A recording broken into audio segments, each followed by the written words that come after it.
Tonight, on A Week in League, we'll be talking about all the TSM and CLG selling rumors, the LCS Finals weekend, OMG's recent success, and so much more right after the intro.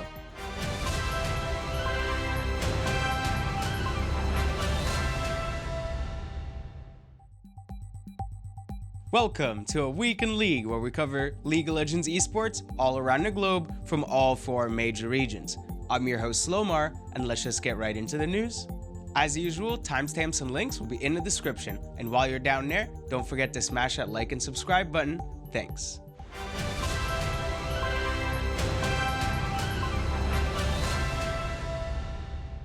Before we get into recapping what's happening in the LPL playoffs, the LPL End of Split awards have been announced.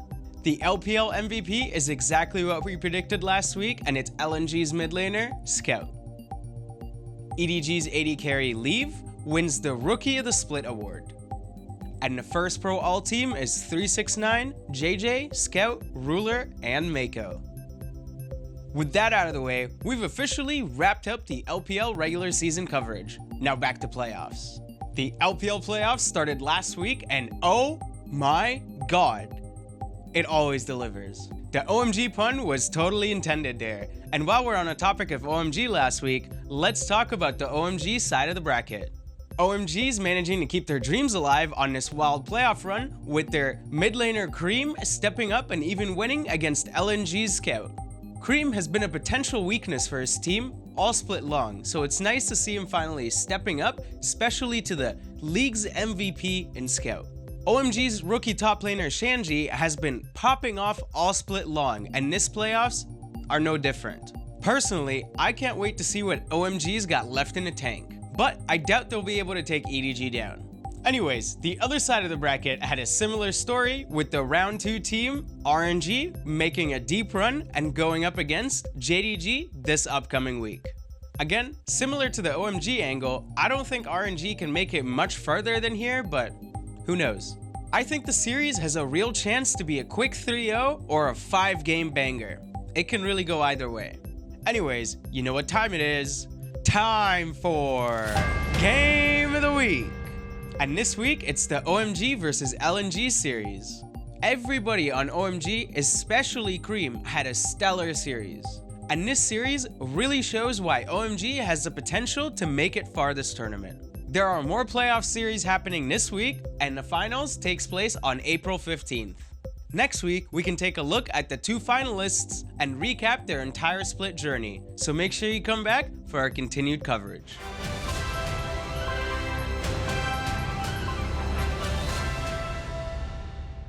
The last week of the LCK playoffs just concluded, and after T1 knocked down KT to the lower bracket, KT ended the HLE run for the split. And now HLE finished the split top 4. T1 went up against Gen G in the upper bracket, however, the series ended up going 3-1 for T1. With that series win, that means that T1 has now qualified for MSI this year. And while we're talking about the T1 versus Gen G series, time for Game of the Week. And this week, you guessed it, it's the T1 versus Gen G series. And yeah, arguably it was pretty decisive by T1, but it was a little spicy. I'm hoping that the lower bracket finals between Gen G and KT next week are the real deal, and maybe we can even get a rematch of the Telecom War in the finals. Next week, we're going to recap the LCK playoffs and look at the MSI contenders, so make sure you tune in for that.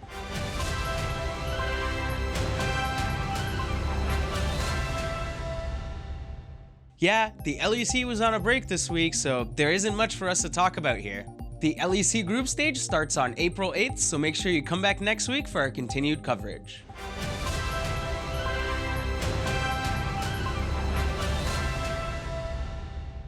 We had a week of 2 quick 3-0 series, but it may not be quite what you'd expect. On the upper bracket, Cloud9 won against FlyQuest in 3 quick games, which is what to be expected if you ask me.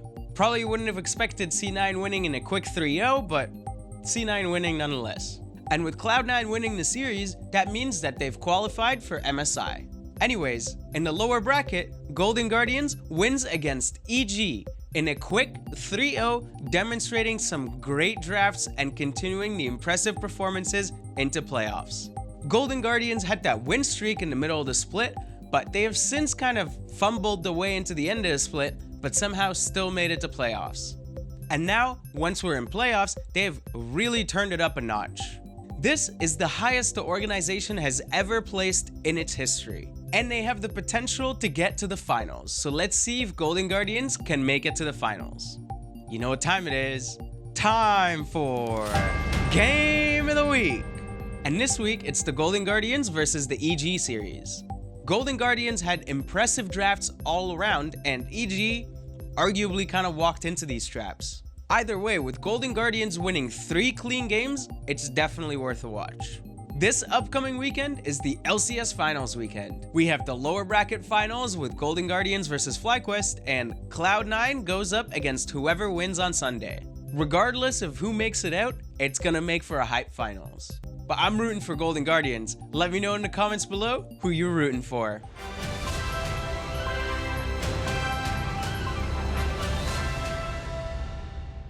Welcome to In Other News, a segment where we discuss news that may or may not be related to LOL Esports. This week's headline is, the Esports Winter is upon us. Alright, let me give you a little bit of context before we get into the actual stories though. A few prominent figures in the industry, Richard Lewis, Monte Cristo, and Thorin, have coined the term Esports Winter. The concept is very simple. A little over a few years ago, a lot of VC capital money came into the scene, and big corporations started making massive investments into esports thinking it was the next big thing. The truth is, the esports industry is really brutal, and even if you win, you have to have multiple revenue streams, and even then, it's still a bit questionable.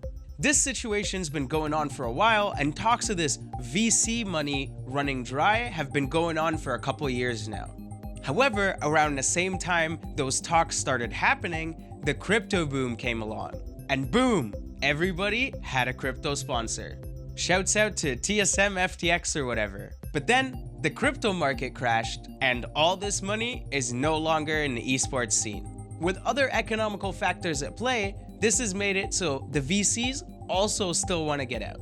This news is not only affecting League esports, but hitting multiple other esports games in the scene, with the Guard just last month pulling out of all of esports altogether. This has left their Call of Duty and Valorant rosters until the end of the year, and they're still looking to sell. This is now hitting the League of Legends esports scene, starting with 2 legacy organizations looking to pull out and sell their slots in the LCS, and those teams are CLG and TSM. Both organizations have been around since the inception of the LCS, and even before that. The news is sad, even if I personally was never a TSM fan. Like, imagine if Real Madrid was to just pull out of soccer tomorrow. TSM and CLG are very similar since they have tons of historical value in making deep international runs and winning LCS titles. And with that, CLG is reportedly selling the LCS team slot amid the organization shuttering. This is happening while the TSM CEO, Reginald, responded on Reddit about how his company did not double down on its investment into the LCS team as he promised. The situation is honestly very fresh and there isn't much details out there, but you can make sure we're gonna cover this as soon as any news comes out, so make sure you subscribe down below. Before we fully move on from this though, here's one more thing I want to talk about. Could this be finally the angle for Mr. Beast to step into the LCS? Nowadays, we have big streamer brands like Ludwig, Moist, and Toast looking to enter esports. Maybe they can step into League? Plus, there are a few other big esports brands that are just not in League or were in League but no longer in League. Could make a comeback. Famously, G2's former CEO, Carlos, talked about wanting to move the organization to North America. If you ask me, the possibilities are endless. Mr. Beast in the LCS? Who knows?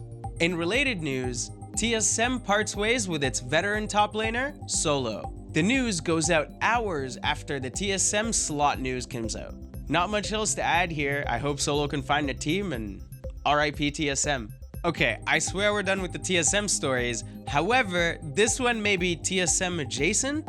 FTX founder Sam Bankman-Fried was famously known for playing League of Legends all the time, even through meetings. The FTX founder has been banned from playing video games that permit chat or voice communication by court. This means the FTX co-founder will not be able to play solo queue while he's confined in his parents' home. I guess no ranked skin this season for this guy. In other news, the April Fool's event was in the game, and if you got a chance to play blind pick, it was quite the April Fool's event. Hats, poros, and so much more. However, one thing stood out on social media, and it was the April Fool's announcement of Piltover's tea. Some League of Legends fans wish it was real. And honestly, I'd love to get a sip of that Piltover tea if you ask me. Here's what we're doing for this new segment, and it's very much so inspired by Quick Bits from Tech Quickie. Except, we're gonna call it eBits for esports bits. Basically, I'll be going through some stories from the esports space quickly. Let's go! Team Heretics partners with Red Bull. FlyQuest seals partnership with data platform Blinkfire. Team BDS and XBorg announce major blockchain partnership. KitKat extends partnership with EMEA Masters. Faze Clan records over 50 million loss for 2022 as financial troubles continue. Let me know in the comments below how you feel about these quick eBits, as I think it could be a good way for us to cover a little more than we normally would. Our last story for the night is LCS related, and I'm personally very excited about it. Dash returns to the LCS to host the finals weekend. Like, finally. I'm exaggerating a little bit, but some of the hosting attempts on the couch are just not good, straight up. Mark can kind of do it, Jat is meh, the rest, not so much. Anyways, make sure you tune in to the LCS broadcast this weekend because it looks like it's gonna be a banger. And that's the end of our show for this week. Thank you so much for all the continued support. And I know I said the behind the scenes video is coming for like 2 weeks now, but this week, it's coming for sure. Anyways, if you're enjoying the show, please consider subscribing. Have a good night and good luck in solo queue.